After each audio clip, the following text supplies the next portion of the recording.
Hello guys, welcome back to HEMU Sports TV. So guys, we are nearing the end of the season. After a disappointing campaign for Manchester United, the season is coming to an end this weekend on Sunday tomorrow at Old Trafford against Aston Villa in match week 38. I think um, there is no much pressure on that game. I think the mood now it's not pleasing. We lost the final against Spurs on Wednesday, and we were hoping that there could be a great reception by the home fans for our players after winning the Europa League, but that isn't the case. As it is the opposite. The fans are really disappointed. Yeah. The ones who travel from Manchester all over the world to Bilbao to support the players, but the players somehow didn't turn up. And the all of the season, the players have failed. The fans are quite allowed, and I think Manchester United is one of those clubs that have one of the best fans in the world, alongside Barcelona, Real Madrid, Bayern Munich. Manchester United, they have dedicated fans. No matter how poor we have been this season, the fans have not stopped supporting the club. The club. It is for the love of the club, even though it's not for the glory at the moment, but it is for the love of the club. And I think I agree with the statement made by the former United midfielder and the Bayern Munich legend Bastian Schweinsteiger when he said that Manchester United fans are the best in the world. It is. They are the best in the world, and I want to congratulate all the fans all over the world of Manchester United, Africa, Asia, Australia, North America, South America, Europe, and those who are also in Antarctica. You're the best fans in the world from as far as Manchester United are concerned, and I want to talk about a few things in this video. I want to start by talking about some players. I know with the season ending tomorrow, we are going to talk a lot now more about the transfer business because we have 2 months now break until the new season starts in August. So June and July is going to be all about the transfer news as far as Manchester United are concerned. At the moment, I want to talk about Alejandro Garnacho in his comments after the Spurs loss, Bruno Fernandes, Luke Shaw, and also to discuss the game tomorrow against Aston Villa, which I don't think I should stress on that game because I don't think it is of any importance. And tell you what, tomorrow I'm pretty sure fans are going to turn up at Old Trafford to watch that game. Not less than 30,000 fans will turn up tomorrow to watch that game. Imagine turning up to watch a game which we can even lose. To be honest, we can even lose and Spurs win and we finish 17th in the league. But the fans are dedicated. Only if the players were as serious as the fans, only if the players loved the club as the fans, we could have been in a much better place than we are at the moment. So guys, I want to talk about Alejandro Garnacho and his post-match comments after the Spurs loss. He's a player that we signed from Atletico Madrid to our academy when he was young. Yeah, so we graduated from Carrington. So he is a Carrington graduate. So that makes him from our academy. So Alejandro Garnacho is 20 years old now, and he is a young player who has a lot to offer, and that can only happen if you are if you have the right attitude. At the moment, I don't think Alejandro Garnacho has that attitude that might help him achieve whatever he wants in the stage of football. At a young age of 20 years old, you don't need to start behaving the way Alejandro Garnacho is now behaving. I supported him during the tenure of Ten Hag,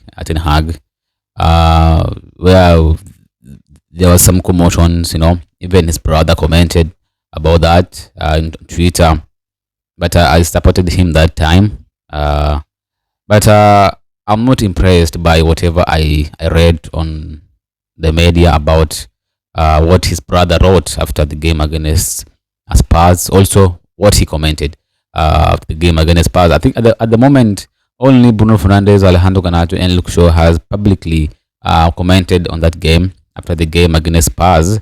And I am more concerned by what Alejandro Garnacho commented more than what Luke Shaw and Bruno Fernandes said.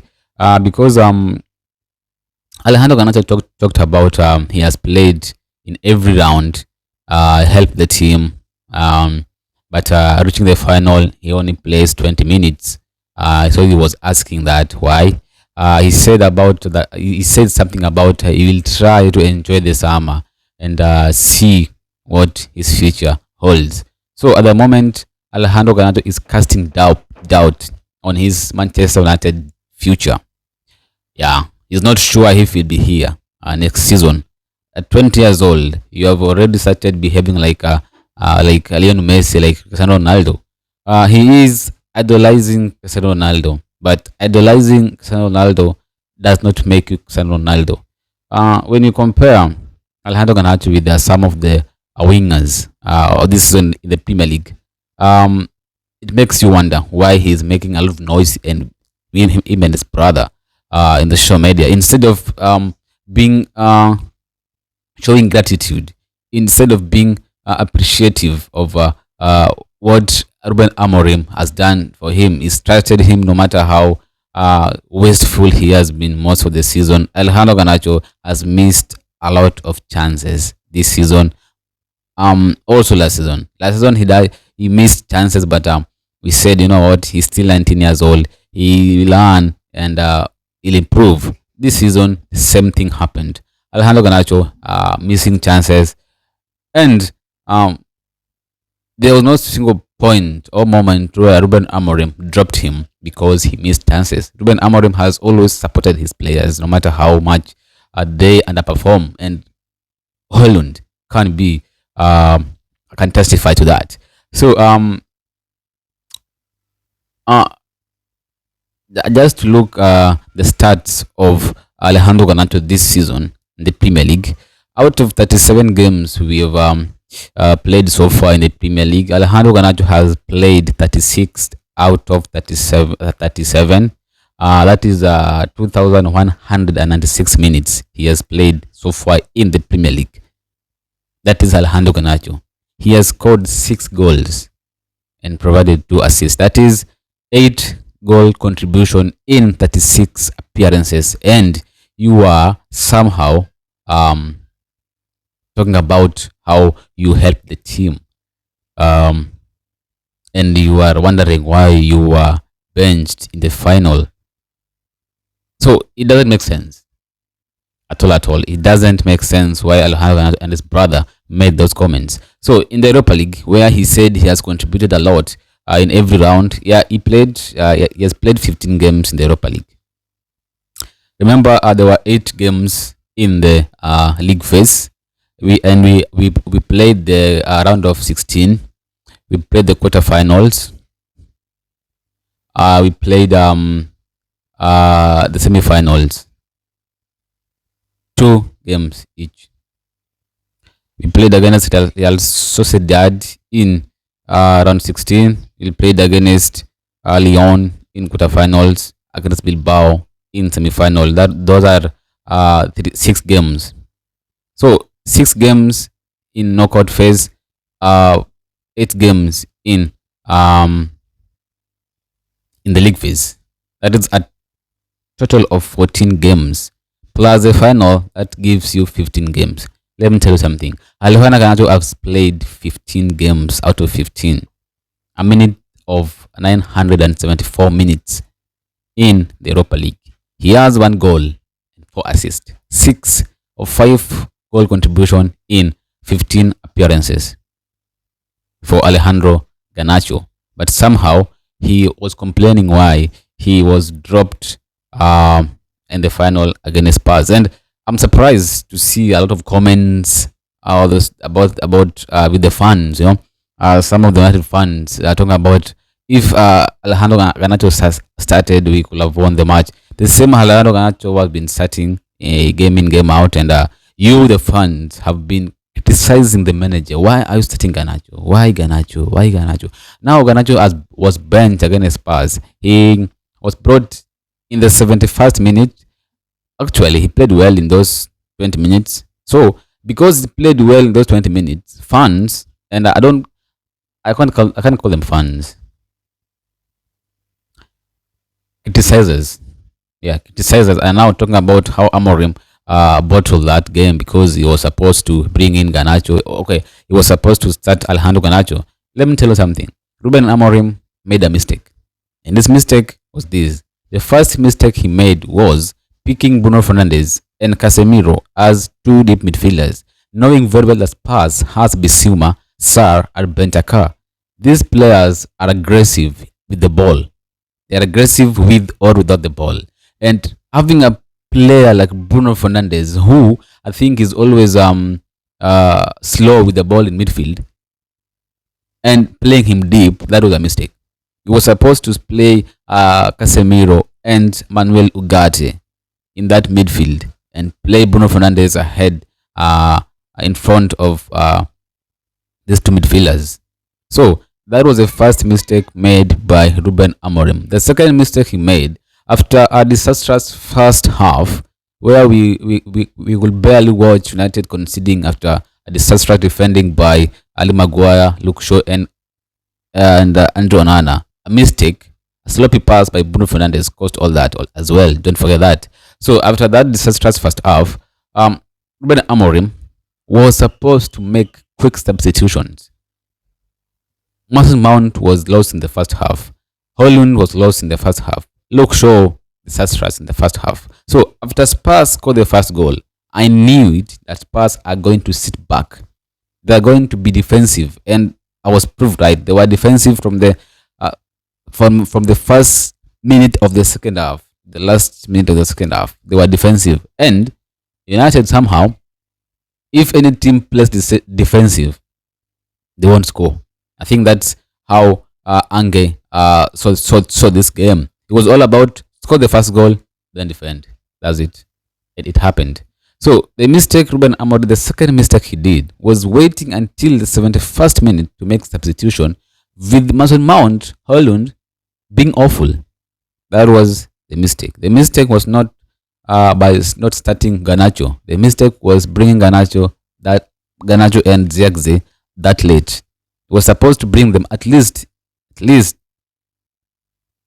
bring them in the 55 minute there. Or why can't you just bring them on in the start of the second half? That could have been better. But don't talk bad. Don't talk harshly about Ben Amorim not starting Alejandro Garnacho with the one goal in 14 appearances. Then you are talking about how about the team. You are bragging. You are challenging the manager. And Ruben Amorim was asked about this. He was asked if he regret he made a mistake by not starting Alejandro Garnacho, and he said it is easy to say that now. Actually, it is easy to say that now because who missed a chance against Bilbao in the second leg in the semi-final? Alejandro Garnacho, who missed a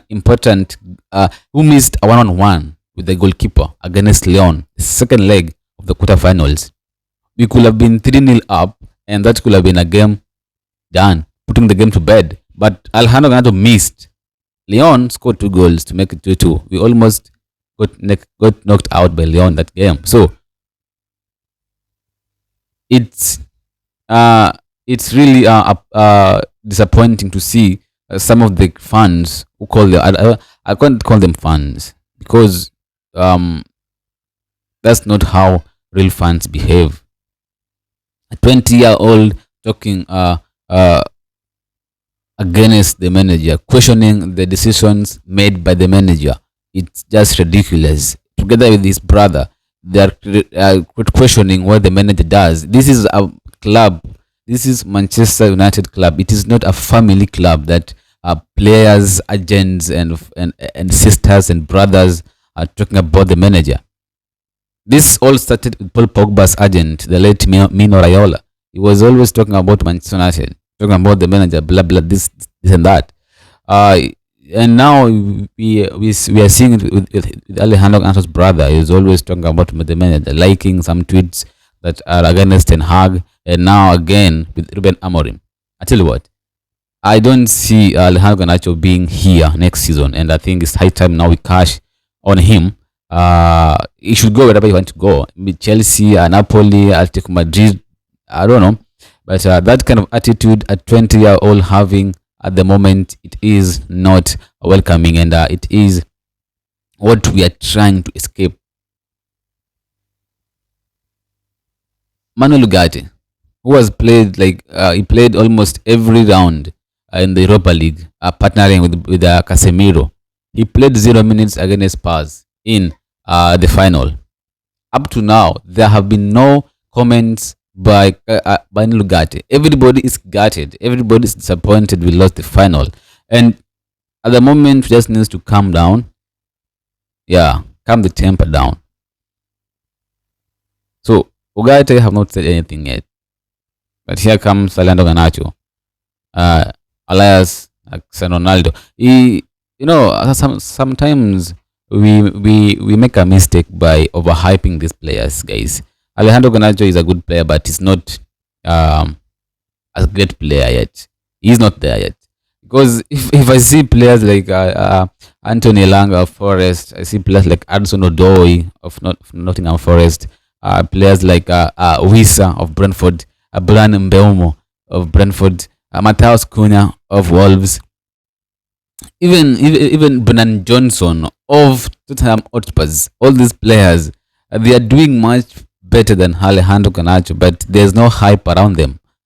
So why the hype around Alejandro Garnacho? He plays for Manchester United. That's why there's a hype. And it's high time we stop hyping these players a lot, that they forget that they're not there yet. So for Alejandro Garnacho's case, I think it's high time we part ways with him for the better. And I support the idea of at least clearing the 80% of the squad. At the moment, the only players I will want to remain next season in defense, in that defense, I would like to see Leonard Yoro remaining in heaven. Mazraoui, my third elect. Midfield, Ugarte must remain, and Kabi Meno. Defense also, I think Diego Dalot and maybe Ari Hamas. Luke Shaw, Dogu, doubt, but I think he could make a comeback next season with Diego Leon coming. Yeah, Mason Mount, I think, should part ways. Bruno Fernandes is 50-50. He spoke about if the club and the fans thinks it's time for him to move, he will move. Those comments are just saying, are just a pure comments. It's just saying Bruno Fernandes is trying to communicate directly. He is disappointed. Actually, he's done so great for Manchester United since his arrival from Sporting CP in 2021-22. Yeah, so he has done so well, Bruno Fernandes, and I won't blame him if he wants to leave. He should go, maybe win some trophies, because this is the second trophy, the second final, or the third final is losing. He lost the 2021 Europa League final against Villarreal. He lost the FA Cup against City. He lost the competition against City. Now losing against Spurs also. So I think for Bruno Fernandes, if the right offer comes in for Bruno Fernandes, I think it would be tempting. Something 80 million plus. And I've heard rumors about Al Hilal willing to pay like 100 million for Bruno Fernandes. Come on, 100 millions for Bruno Fernandes. I think it's high time we decide that he's done well for the club, and it's the right time to part ways. So if that right offer comes in for Bruno Fernandes, we should not hesitate. We should just let him go as a good player he is. Not letting him go because he's a flop, but we are letting him go because he has done his part for Manchester United. And I think it's high time for him to go to a club where he can play with so much freedom. Yeah, because I think Bruno Fernandes deserves better. He deserves so much better, and if he can find a team where he can play with so much freedom, why not? In Saudi, can offer that, and can offer the funds that United can want uh no want no want say like I won't deny. They might think twice. Maybe something like 80 million pounds, 90, 100.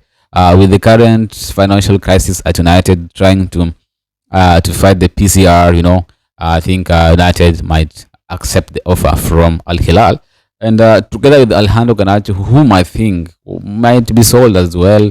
The chances of Alejandro Garnacho leaving United is 80%, guys. Bruno Fernandes at the moment it is 50-50.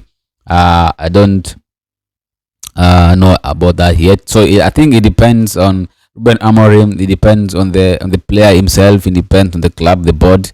So maybe if they decide to sell Bruno Fernandes, they might be forced to bring in another attacker in the name of maybe Ran Sheki, together with the Matas Cunha of Wolves. So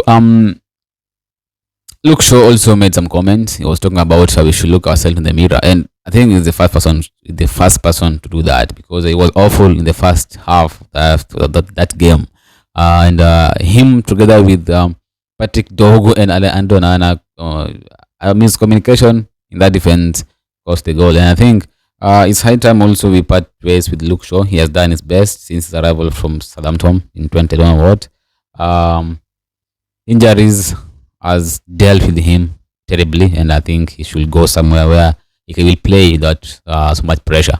So the players that I'm sure or confirmed that leaving next season are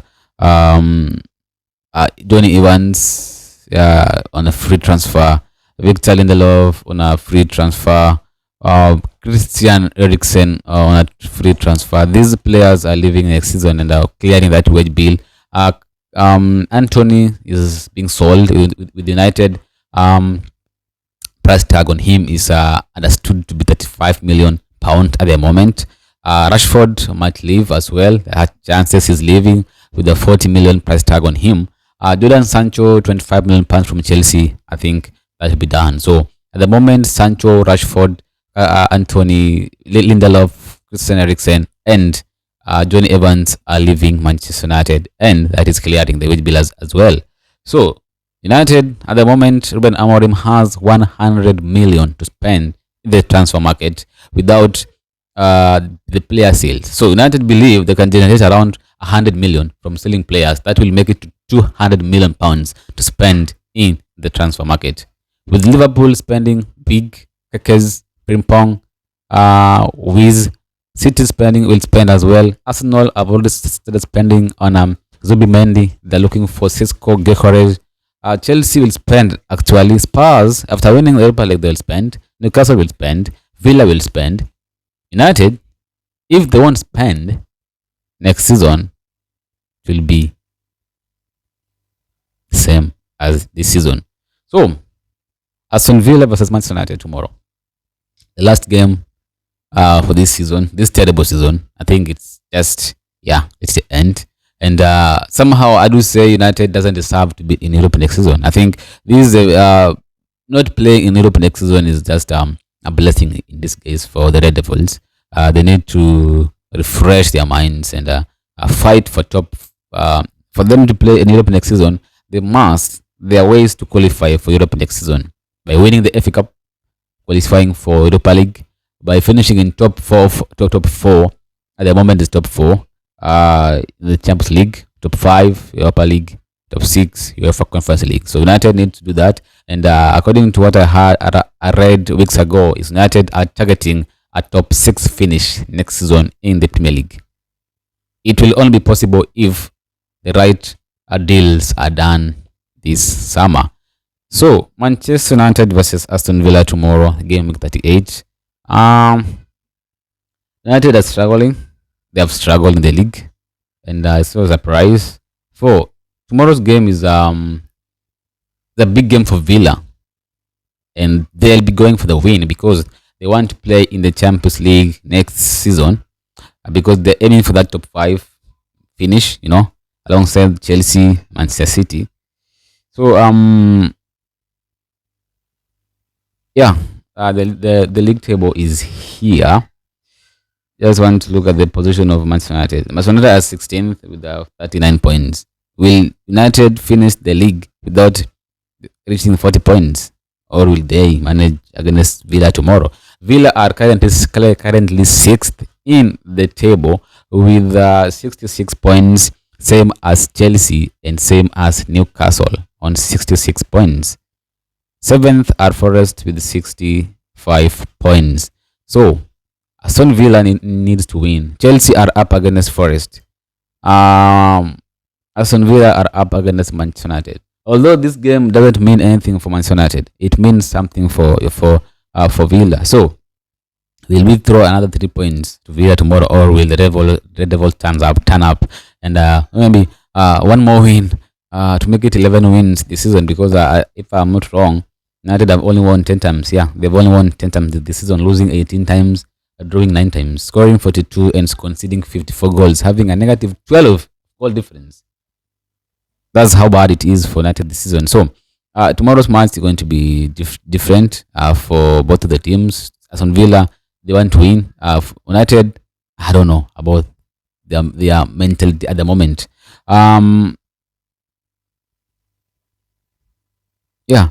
So judging by how important or this the last game of the season, I don't think there'll be so much risk, or rather maybe saying that I don't start this player because we have any game coming. So I expect a strong 11 from Ruben Amorim, but I am waiting to see whether Luke Shaw, Holland, or Garnacho will be started. I'm really waiting for that to see how the lineup will be tomorrow against Villa. But I'm waiting to hear from Ruben Amorim today around 4:30 East African time in his press conference regarding the game tomorrow to see to hear much or what he'll talk about regarding how he will approach the game, the players that are available. Do you have any injury concern? Do you have any players coming back? I think Delight is the only one who can come back, but I don't think can be featured tomorrow. So we are waiting to hear from him later on today if he'll give us an update. Maybe to see if it's going to be a strong 11 or he decided to go with a young team, but something he has never done so far this season. So all in all, the season is ending tomorrow, guys. Poor season. It decided to end. But whatever is going on at the club at the moment is really stressing, and it's not a good sight for United fans. I really hope that things will be better, and it will be as soon as possible, because at the moment we are starting to be a banter club. Something we didn't want to happen, but it is happening now, being a banter club.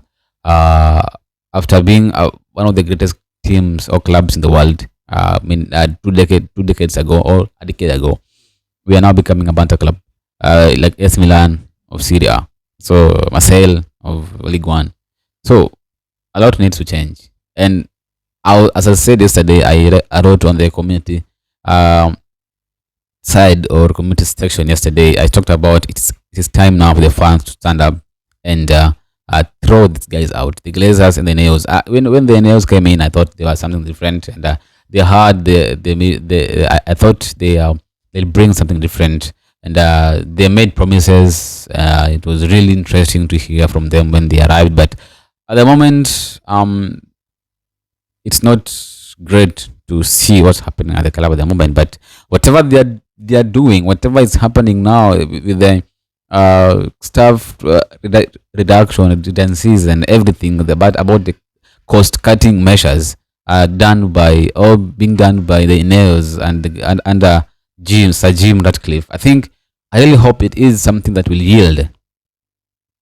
Yeah, let it not just be something that's happening and we won't see any positive outcome. I think if it's happening like that, maybe they have a plan. We don't know about the plan, and I really hope it will be of the positive for the club.